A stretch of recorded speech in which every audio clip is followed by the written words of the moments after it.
श्री राम कृष्ण कहते हैं, विश्वास और भक्ति। भक्ति से ईश्वर सहज ही मिल जाते हैं। ईश्वर तो भाव के विषय हैं। यह कहते ही श्री राम कृष्ण ने भजन आरंभ कर दिया। उस भजन के भाव ये थे, हे मन, तू अंधेरे घर में पागल जैसा ईश्वर की खोज क्यों कर रहा है? वह तो भाव का विषय है। बिना भाव के, अभाव द्वारा क्या कोई उसे पकड़ सकता है? पहले अपनी शक्ति द्वारा काम, क्रोध इत्यादि को अपने वश में करो। उसका दर्शन न तो षड दर्शनों ने पाया, न निगम आगम तंत्रों ने। वह भक्ति रस का रसिक है, सदा आनंद पूर्वक हृदय में विराजमान है। उस भक्ति भाव को पाने के लिए बड़े बड़े योगी युग युगांतर से योग कर रहे हैं। जब भाव का उदय होता है तब भक्त को वह अपनी ओर खींच लेता है, जैसे लोहे को चुंबक। प्रसाद कहता है कि मैं मातृभाव से जिसकी खोज कर रहा हूं, उसके तत्व का भांडा क्या मुझे चौराहे पर फोड़ना होगा? मन, इशारे से ही समझ लो, ईश्वर तो भाव का भूखा है। गाते हुए श्री राम कृष्ण समाधि में स्थित हो गए। हाथों की अंजलि बंध गई, देह उन्नत और स्थिर हो गया, नेत्र स्पंदनहीन हो गए। पश्चिम की ओर मुंह किए उसी बेंच पर पैर लटकाए बैठे रहे। सभी लोग गर्दन ऊंची करके यह अद्भुत अवस्था देखने लगे। पंडित विद्यासागर भी चुपचाप एक टक देख रहे हैं। श्री राम कृष्ण प्रकृतिस्थ हुए, लंबी सांस छोड़ते हुए फिर हंसते हुए बातें कर रहे हैं। भाव, भक्ति, इसके माने उन्हें प्यार करना।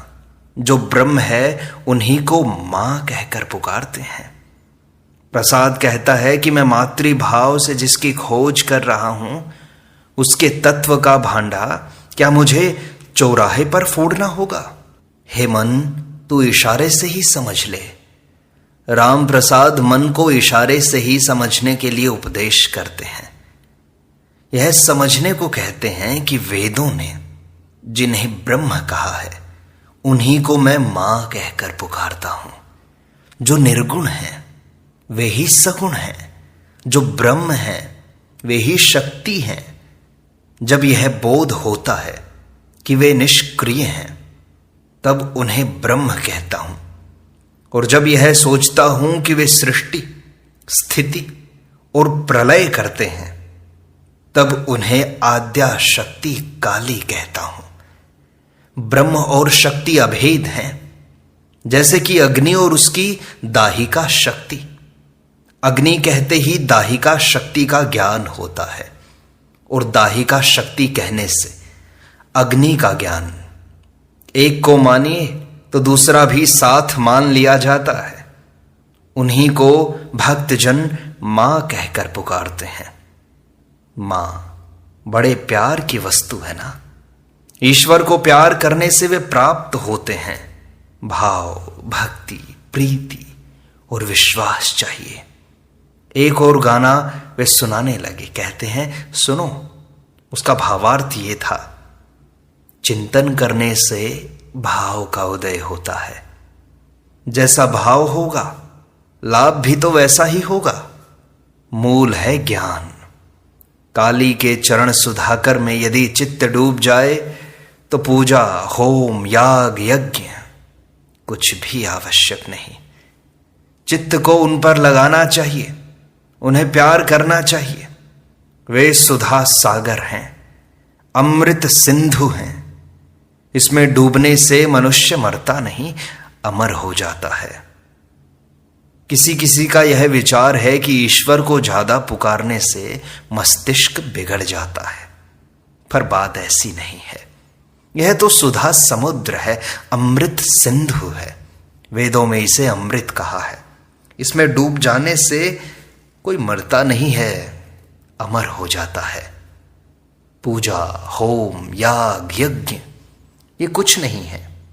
यदि ईश्वर पर प्रीति पैदा हो जाए तो इन कर्मों की अधिक आवश्यकता न पड़ेगी। जब तक हवा नहीं बहती तभी तक पंखे की जरूरत होती है।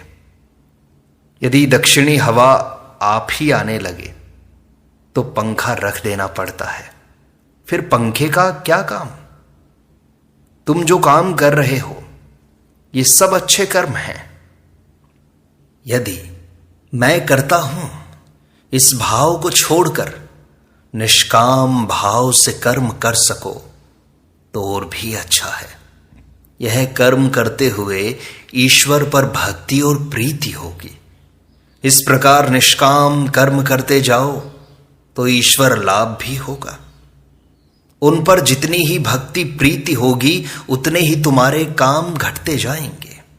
गृहस्थ की बहू जब गर्भिणी होती है तब उसकी सास उसका काम कम कर देती है। 9 महीने पूरे होने पर बिल्कुल काम छूने तक नहीं देती।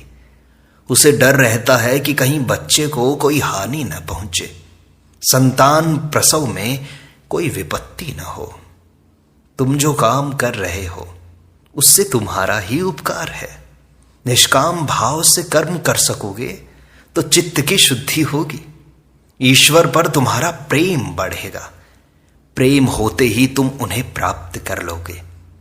संसार का उपकार मनुष्य नहीं करता, वे ही करते हैं जिन्होंने चंद्र सूर्य की सृष्टि की, माता पिता को स्नेह दिया, सत्पुरुषों में दया का संचार किया और साधु संतों तथा भक्तों को भक्ति दी। जो मनुष्य कामना शून्य होकर कर्म करेगा वह अपना ही हित करेगा। भीतर सुवर्ण है, अभी तक तुम्हें पता नहीं चला। ऊपर कुछ मिट्टी पड़ी है, यदि एक बार पता चल जाए तो अन्य काम घट जाएंगे। गृहस्थ की बहू, उसको लड़का होने से वह लड़के ही को लिए रहती है, उसी को उठाती है, बैठाती है। फिर उसकी सास उसे घर के काम में हाथ नहीं लगाने देती। और भी आगे बढ़ो। लकड़हारा लकड़ी काटने गया था। ब्रह्मचारी ने कहा आगे बढ़ जाओ। उसने आगे बढ़कर देखा तो चंदन के पेड़ थे। फिर कुछ दिन बाद उसने सोचा कि ब्रह्मचारी ने बढ़ जाने को कहा था, सिर्फ चंदन के पेड़ तक तो जाने को कहा नहीं। आगे चलकर देखा तो चांदी की खान थी। फिर कुछ दिन बीतने पर और आगे बढ़ा तो देखा तो सोने की खान मिली। फिर क्रमशः हीरे की, मणियों की, वह सब लेकर वह माला माल हो गया। निष्काम कर्म कर सकने से ईश्वर पर प्रेम होता है। क्रमशः उनकी कृपा से उन्हें लोग पाते भी हैं। ईश्वर के दर्शन होते हैं, उनसे बातचीत होती है, जैसे कि मैं तुमसे वार्तालाप कर रहा हूं। सब निशब्द हो गए। लोग चुपचाप बैठे ये बातें सुन रहे हैं। श्री राम कृष्ण की जिह्वा पर मानो साक्षात वाग्वादिनी बैठी हुई जीवों के हित के लिए विद्यासागर से बातें कर रही है। रात हो रही है, 9 बजने को हैं। श्री राम कृष्ण अब चलने वाले हैं। श्री राम कृष्ण विद्यासागर से सहास्य कहते हैं, यह सब जो कहा वह तो ऐसे ही कहा, आप सब जानते हैं, किंतु अभी आपको इसकी खबर नहीं है। वरुण के भंडार में कितने ही रत्न पड़े हैं, परंतु वरुण महाराज की कोई खबर नहीं है। विद्यासागर हंसते हुए कहते हैं, ये सब तो आप कह सकते हैं। श्री रामकृष्ण कहते हैं, हाँ जी, अनेक बाबू नौकरों के नाम तक नहीं जानते। सब हंसने लगते हैं। घर में कहां कौन सी कीमती चीज पड़ी है वे नहीं जानते। वार्तालाप सुनकर लोग आनंदित हो रहे हैं। थोड़ी देर के लिए सब लोग शांत हो गए। श्री रामकृष्ण विद्यासागर से फिर प्रसंग उठाते हैं। श्री रामकृष्ण कहते हैं, एक बार बगीचा देखने जाइए, रासमणि का बगीचा, बड़ी अच्छी जगह है। विद्यासागर कहते हैं जरूर जाऊंगा, आप आए और मैं ना जाऊंगा। श्री राम कृष्ण कहते हैं मेरे पास? राम राम। विद्यासागर कहते हैं यह क्या, ऐसी बात आपने क्यों कही, मुझे समझाइए। श्री राम कृष्ण कहते हैं हम लोग छोटी छोटी किश्तियां हैं जो खाई, नाले और बड़ी नदियों में भी जा सकती हैं, परंतु आप हैं जहाज, कौन जानता है जाते समय रेत में लग जाए। विद्यासागर प्रफुल्ल मुख किंतु चुपचाप बैठे हैं।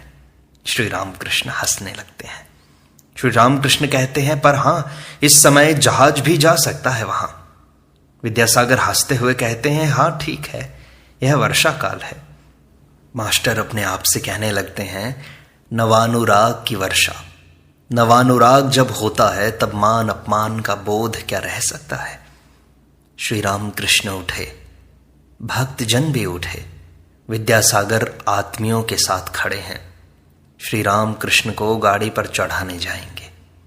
श्री रामकृष्ण अब भी खड़े हैं, कर जाप कर रहे हैं। जपते हुए भाव के आवेश में आ गए, मानो विद्यासागर के आत्मिक हित के लिए परमात्मा से प्रार्थना करते हों। भक्तों के साथ श्री राम कृष्ण उतर रहे हैं। एक भक्त हाथ पकड़े हुए हैं। विद्यासागर स्वजन बंधुओं के साथ आगे आगे जा रहे हैं, हाथ में बत्ती लिए रास्ता दिखाते हुए। सावन की कृष्ण पक्ष की षष्ठी है, अभी चंद्रोदय ही नहीं हुआ है। अंधेरे से ढकी हुई उद्यान भूमि को बत्ती के मंद प्रकाश के सहारे किसी तरह पार कर लोग फाटक की ओर आ रहे हैं। भक्तों के साथ श्री रामकृष्ण फाटक के पास ज्यों ही पहुंचे त्यों ही एक सुंदर दृश्य ने सबको चकित कर दिया। एक दाढ़ी वाले सामने गौर वर्ण पुरुष खड़े थे। उम्र 36-37 वर्ष होगी। बंगालियों की तरह पोशाक थी, पर सिर पर सिखों की तरह शुभ्र साफा बांधा हुआ था। उन्होंने श्री रामकृष्ण को देखते ही भूमि पर मस्तक रखकर प्रणाम किया। उनके उठ खड़े होने पर श्री रामकृष्ण ने कहा, बलराम तुम हो इतनी रात को? बलराम हंसकर कहते हैं, मैं बड़ी देर से आया हूं। श्री राम कहते हैं, भीतर क्यों नहीं गए? बलराम कहते हैं, जी लोग आपका वार्तालाप सुन रहे थे, बीच में पहुंचकर क्यों शांति भंग करूं, यह सोचकर नहीं गया। यह कहकर बलराम हंसने लगे। श्री रामकृष्ण भक्तों के साथ गाड़ी पर बैठ गए। विद्यासागर मास्टर से धीमी आवाज में, गाड़ी का किराया क्या अभी दे दें? मास्टर ने कहा, जी नहीं, वो तो दे दिया है। विद्यासागर और अन्य लोगों ने श्री रामकृष्ण को प्रणाम किया। गाड़ी उत्तर की ओर चलने लगी। दक्षिणेश्वर काली मंदिर को जाएगी। सब लोग गाड़ी की ओर देखते हुए खड़े हैं, सोच रहे हैं ये महापुरुष कौन है, ये ईश्वर पर कितना प्रेम करते हैं। फिर जीवों के घर घर जाकर कहते हैं कि ईश्वर पर प्रेम करना ही जीवन का उद्देश्य है। परिच्छेद 8। दक्षिणेश्वर के मंदिर में श्री राम कृष्ण केदार आदि भक्तों के साथ वार्तालाप कर रहे हैं। आज रविवार अमावस्या 13 अगस्त 1882 ईस्वी है। समय दिन के 5 बजे का होगा। श्री केदार चटर्जी का मकान हाली शहर में है। ये सरकारी अकाउंटेंट का काम करते थे। बहुत दिन ढाका में रहे। उस समय श्री विजय गोस्वामी उनके साथ सदा श्री राम कृष्ण के विषय में वार्तालाप करते थे।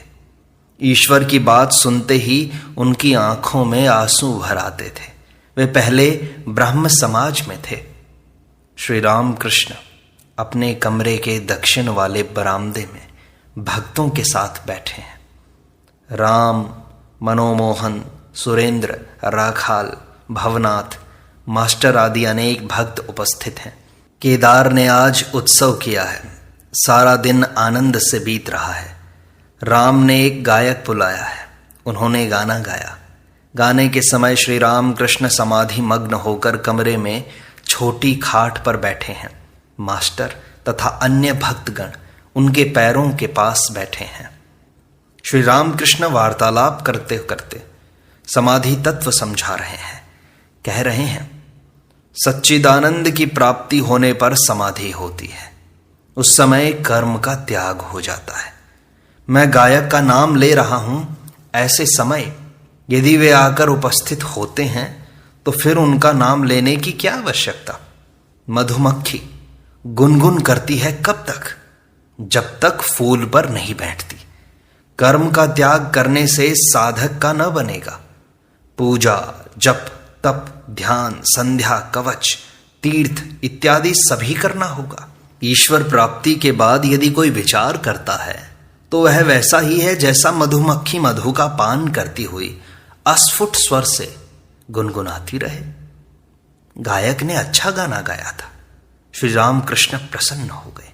उससे कह रहे हैं, जिस मनुष्य में कोई एक बड़ा गुण है, जैसे संगीत विद्या, उसमें ईश्वर की शक्ति विशेष रूप से वर्तमान है। गायक कहता है, महाराज किस उपाय से उन्हें प्राप्त किया जा सकता है? श्री राम कृष्ण कहते हैं, भक्ति ही सार है। ईश्वर तो सर्वभूतों में विराजमान है, तो फिर भक्त किसे कहूं? जिसका मन सदा ईश्वर में है। अहंकार, अभिमान रहने पर कुछ नहीं होता। मैं रूपी टीले पर ईश्वर कृपा रूपी जल नहीं ठहरता, लुढ़क जाता है। मैं तो यंत्र हूं। केदार आदि भक्तों के प्रति वे कहते हैं, सब मार्गों से उन्हें प्राप्त किया जा सकता है। सभी धर्म सत्य हैं। छत पर चढ़ने से मतलब है, सो तुम पक्की सीढ़ी से भी चढ़ सकते हो, लकड़ी की सीढ़ी से भी चढ़ सकते हो, बांस की सीढ़ी से भी चढ़ सकते हो, रस्सी के सहारे भी चढ़ सकते हो, और फिर एक गांठदार बांस के जरिए भी चढ़ सकते हो। यदि कहो दूसरे के धर्म में अनेक भूल कुसंस्कार हैं, तो मैं कहता हूं हैं तो रहें। भूल सभी धर्मों में है। सभी समझते हैं मेरी घड़ी ठीक चल रही है। व्याकुलता होने से ही हुआ। उनसे प्रेम आकर्षण रहना चाहिए। वे अंतर्यामी जो हैं, वे अंतर की व्याकुलता आकर्षण को देख सकते हैं। मानो एक मनुष्य के कुछ बच्चे हैं, उनमें से जो बड़े हैं वे बाबा या पापा इन शब्दों को स्पष्ट रूप से कहकर उन्हें पुकारते हैं, और जो बहुत छोटे हैं वे बहुत हुआ तो बा या पा कहकर पुकारते हैं। जब लोग सिर्फ बा या पा कह सकते हैं, क्या पिता उनसे असंतुष्ट होंगे? पिता जानते हैं कि वे उन्हीं को बुला रहे हैं, परंतु वे अच्छी तरह उच्चारण नहीं कर सकते। बस पिता की दृष्टि सब बच्चों पर बराबर होती है। फिर भक्तगण उन्हें ही अनेक नामों से पुकार रहे हैं, एक ही व्यक्ति को बुला रहे हैं। एक तालाब के 4 घाट हैं। हिंदू लोग एक घाट में जल पी रहे हैं और कहते हैं जल। मुसलमान लोग दूसरे घाट पर पी रहे हैं, कहते हैं पानी। अंग्रेज लोग तीसरे घाट पर पी रहे हैं, कहते हैं वाटर। और कुछ लोग चौथे घाट में भी पी रहे हैं और कहते हैं अक्वा। एक ईश्वर, अनेक उनके नाम हैं। श्री रामकृष्ण कहते हैं, हृदय में क्या है, इसका ज्ञान प्राप्त करने के लिए कुछ साधना आवश्यक है। मास्टर कहते हैं, साधना क्या बराबर करते रहना चाहिए? श्री रामकृष्ण कहते हैं, नहीं, पहले कुछ कमर कसकर करनी चाहिए, फिर ज्यादा मेहनत नहीं उठानी पड़ती। जब तक तरंग, आंधी, तूफान और नदी की मोड़ से नौका जाती है, तभी तक मल्लाह को मजबूती से पतवार पकड़नी पड़ती है। उतने से पार हो जाने पर फिर नहीं। जब वह मोड़ से बाहर हो गया और अनुकूल हवा चली, तब वह आराम से बैठा रहता है, पतवार में हाथ भर लगाए रहता है। फिर तो पाल टांगने का बंदोबस्त करके आराम से चिलम भरता है। कामिनी और कांचन की आंधी, तूफान से निकल जाने पर शांति मिलती है। निर्वात निष्कंपम एव प्रदीपम, योग के विघ्न। किसी किसी में योगियों के लक्षण दिखाई देते हैं, परंतु उन लोगों को भी सावधानी से रहना चाहिए। कामिनी और कांचन ही योग में विघ्न डालते हैं। योग भ्रष्ट होकर साधक फिर संसार में आता है। भोग की कुछ इच्छा रही होगी, इच्छा पूरी होने पर वह फिर ईश्वर की ओर जाएगा। फिर वही योग की अवस्था होगी। सटका कल जानते हो? मास्टर कहते हैं जी नहीं। श्री रामकृष्ण कहते हैं उस देश में है, बांस को झुका देते हैं, उसमें बंसी और डोर लगी रहती है, कांटे में मछलियों के खाने का चारा भेद दिया जाता है। जो ही मछली उसे निगल जाती है त्यों ही वह बांस झटके के साथ ऊपर उठ जाता है। जिस प्रकार उसका सिर ऊंचा था वैसे ही हो जाता है। तराजू में किसी और कुछ रख देने से नीचे की सुई और ऊपर की सुई दोनों बराबर नहीं रहती। नीचे की सुई मन है और ऊपर की सुई ईश्वर। नीचे की सुई का ऊपर की सुई से एक होना ही तो योग है। मन के स्थिर हुए बिना योग नहीं होता। संसार की हवा मन रूपी दीप शिखा को सदा ही चंचल किया करती है। वह शिखा यदि जरा भी न हिले तो योग की अवस्था हो जाती है। कामिनी और कांचन ये योग के विघ्न हैं। वस्तु विचार करना चाहिए। स्त्रियों के शरीर में क्या है? रक्त, मांस, आंते, कृमि, मूत्र, विष्ठा, यही सब। उस शरीर पर प्यार क्यों? त्याग के लिए मैं अपने में राजसी भाव भरता था। साध हुई थी कि जरी की पोशाक पहनूंगा, अंगूठी पहनूंगा, लंबी नली वाले हुक्के में तंबाकू पीऊंगा। जरी की पोशाक पहनी। ये लोग रानी रासमणि के दामाद मथुर बाबू आदि ये लोग ले आए थे।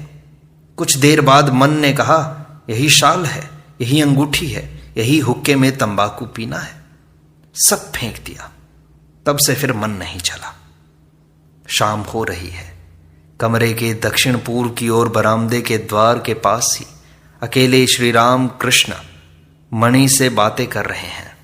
श्री राम कृष्ण, योगियों का मन सदा ईश्वर में लगा रहता है, सदा आत्मस्थ रहता है। शून्य दृष्टि देखते ही उनकी अवस्था सूचित हो जाती है। समझ में आ जाता है कि चिड़िया अंडे को से रही है।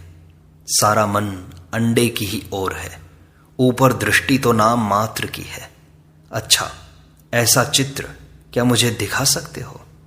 मणि कहते हैं जैसी आज्ञा, चेष्टा करूंगा यदि कहीं मिल जाए तो। इस प्रकार श्री रामकृष्ण वचनामृत का यह भाग यहीं संपूर्णता को प्राप्त होता है। शेष अगले अंक में।